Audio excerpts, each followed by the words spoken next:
किसी एक उच्च शक्ति से युक्त पवित्र आत्मा का जब धरती पर आगमन होता है, जिसे आप ये भी कह सकते हैं कि मोक्ष से लौटी हुई आत्माएं, या दूसरे शब्दों में ये कह सकते हैं कि परमात्मा की अनेक कलाओं से युक्त कोई पवित्र आत्मा या चेतना के उच्च शिखर पर पहुंचा हुआ कोई ऐसा महान व्यक्तित्व जो धरती पर आता है तो उसका प्रभाव करोड़ों लोगों में जाता है और उसके अंदर भगवत्ता अनेक अंशों में खिलती है। इसलिए कहते हैं कि कोई 10 कला अवतार है, कोई 12 कला, कोई 14 और कोई 16 कला पूर्ण अवतार माना जाता है। तो ये वो स्तर हैं जो जन्म जन्मांतर की साधना से अपने भीतर व्यक्ति दिव्यता को प्राप्त करता है। तो वो जो दिव्य शक्ति व्यक्ति के भीतर जागृत होती है, उसका प्रभाव होता है कि किसी एक व्यक्ति के द्वारा समाज की धारा बदल जाती है। आप लोग जो भक्ति करते हैं, व्रत करते हैं, अपना पूजन करते हैं, तो वो सब का मतलब होता है कि आप कनेक्ट हो जाएं यूनिवर्स से, और यूनिवर्स से जो शांति आ रही है, जो प्रेम आ रहा है, जो करुणा आ रही है, जो सौंदर्य आ रहा है, वो आपके चेहरे पर आए, वो आपके हृदय में आए, वो आपके मन को प्रभावित करे, आपकी कार्यशैली में आए, आपके उठने बैठने और व्यवहार में उतरे, दिखाई दे कि आप सबसे अलग हैं। दुनिया भर की भीड़ में एक दिव्य तेज आपके पास होना चाहिए। आपकी मुस्कान भी और जैसी नहीं होनी चाहिए, देवताओं वाली होनी चाहिए। एक देवता कहीं बैठा है तो उसकी दिव्यता उसके चेहरे से प्रकट हो, उसके हाव भाव से। मुस्कुराना दुष्टों का भी होता है,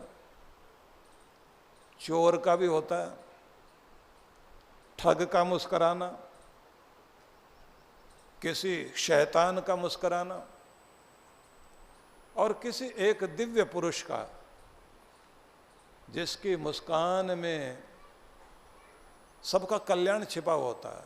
पैसा कमाने के पीछे अगर बहुत पागल हो गए हो, रात दिन दौड़ते भागते घूम रहे हो और खुद की होश ही नहीं, ना अपनी नींद का ध्यान, ना अपनी सेहत का ध्यान, ना अपने परिवार का ध्यान, ना रिश्ते नाते का ध्यान, ना भगवान, ना भक्ति, ना प्रसन्नता, ना मस्ती,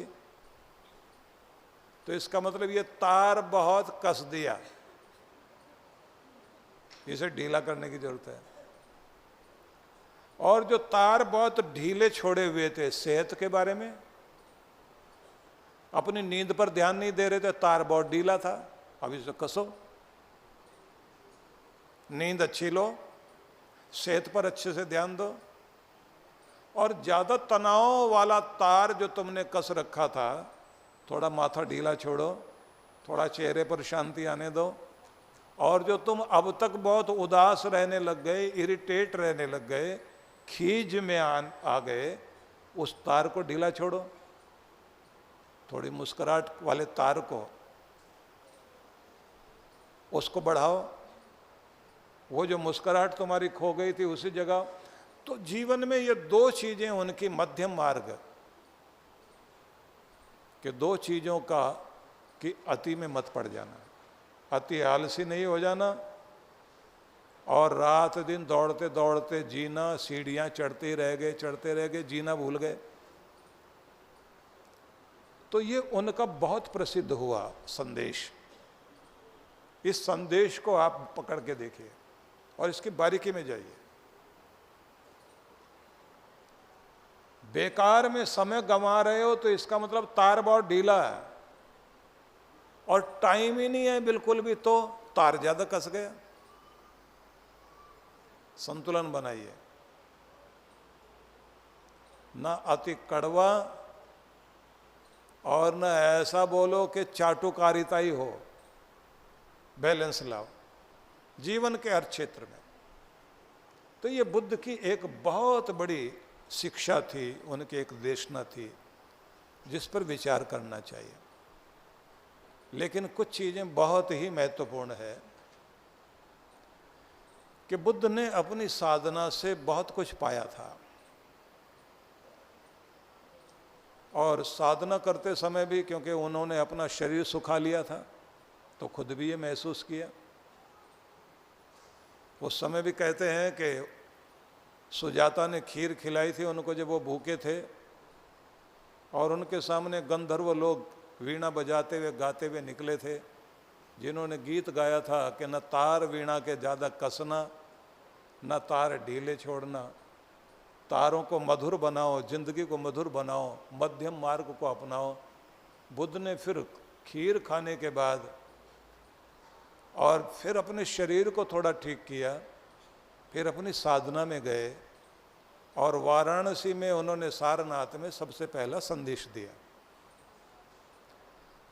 तो उनके जीवन की एक बड़ी महत्वपूर्ण बात ये जरूर है कि जीवन में जिसने भी कुछ पाया साधना करके पाया। बिना साधना की जिंदगी ऊंची नहीं बन सकती। आपको साधक बनना चाहिए, और साधक अगर आप बन सकते हैं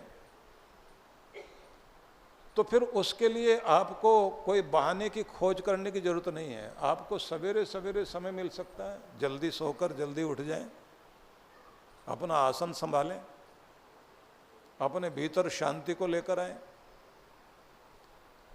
बुद्ध ने साधना की, लेकिन दुनिया को धर्म के संबंध में एक संदेश दिया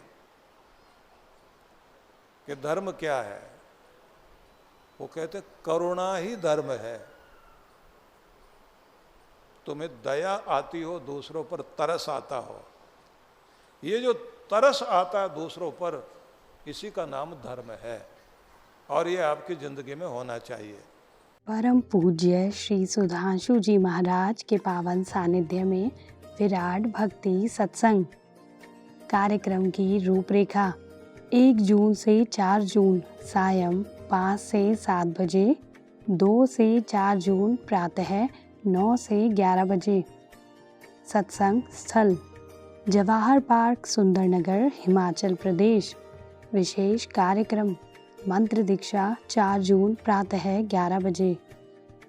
आयोजक विश्व जागृति मिशन, सुंदरनगर मंडल, हिमाचल प्रदेश। संपर्क सूत्र। आप सभी इस कार्यक्रम में सादर आमंत्रित हैं।